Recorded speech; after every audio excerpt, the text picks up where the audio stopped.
پہلی قسم ہے والتین، انجیر کی قسم۔ انجیر گواہ ہے اس پہ۔ کون سی انجیر؟ ساری انجیریں نہیں، انجیر کے پودے تھے وہاں پر جہاں پہ نوح علیہ السلام جس درختوں کے یہ جو ان کے پودے جہاں پہ موجود تھے جس پہاڑ پہ، اس پہاڑ پہ دعوت توحید بیان کیا کرتے تھے۔ تو وہ انجیر گواہ ہے کہ میرا ایک بندہ نوح بھی تھا جس نے میرے لیے اپنی زندگی گزاری 950 سال۔ والزیتون، اور زیتون کے درخت بھی، زیتون کے پودے بھی گواہ ہیں کہ میرا ایک بندہ خاص تھا عیسیٰ ابن مریم۔ گلیلی جھیل کے کنارے وہ دھوبیوں کو جا کے دعوت و تبلیغ کا کام کیا کرتے تھے، وہاں پہ زیتون کے پودے اگے ہوئے تھے۔ تو وہ زیتون کے پودے اس بات پر گواہ ہیں کہ ہمارا ایک بندہ تھا جس نے اپنی زندگی ہمارے لیے گزاری توحید کے لیے۔ یعنی انسانیت کو جن لوگوں پر ناز ہے، اوورال تو انسانیت میں اکثر بدکار ہی ہیں، لیکن فی نفس ہی انسان برا نہیں ہے۔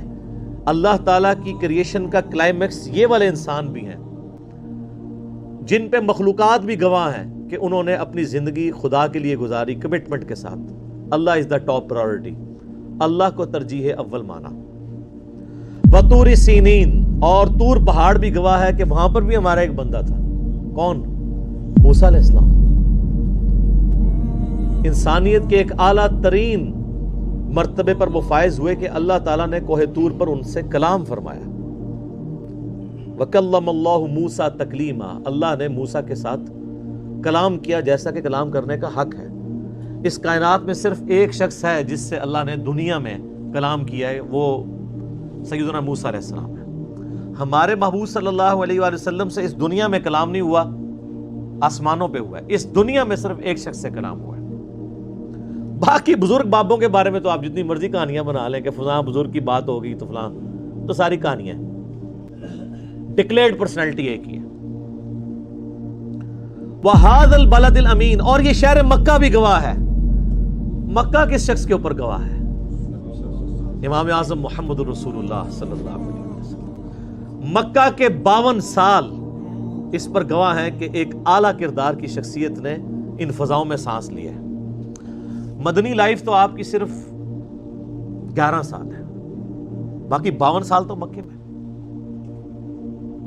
تو یہ شہر مکہ بھی گواہ ہے کہ یہاں پہ بھی ایک کریکٹر کا کلائمیکس ہے جس کو اس کے دشمن بھی صادق اور امین مانتے ہیں۔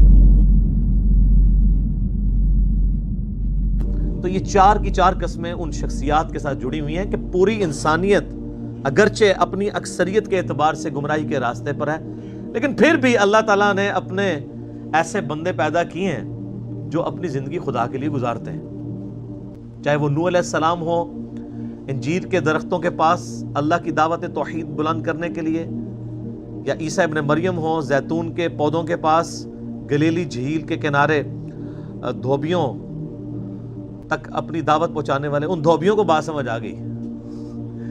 آپ دیکھ لیں کہ عمار ابن یاسر کو بات سمجھ آ گئی، ابو جہل کو سمجھ نہیں آئی۔ جو سمجھنا چاہے گا اس کو سمجھ آئے گی نا۔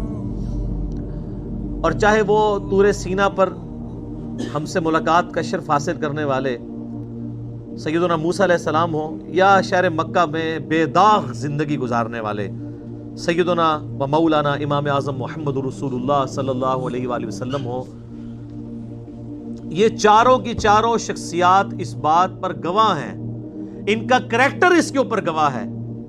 کس بات پہ؟ لَقَدْ خَلَقْنَا الْإِنسَانَ فِي أَحْسَنِ تَقْوِيمٍ، کہ ہم نے تو انسان کو بڑی بہترین اٹھان کے اوپر اٹھایا تھا، پیدا فرمایا تھا۔ انسان فی نفس سے ہی برا نہیں تھا، بڑی پرفیکشن تھی اللہ تعالیٰ نے اس کو جو بنایا، اگرچہ اس کے اندر اچھائی اور برائی دونوں کا مادہ رکھ دیا، فَأَلْهَمَهَا فُجُورَهَا وَتَقْوَاهَا، لیکن جو اچھائی اور برائی کی تمیز دی ہے، اگر اس کو کوئی یوز کر کے اللہ کے راستے پر آنا چاہے تو یہ ممکن ہے۔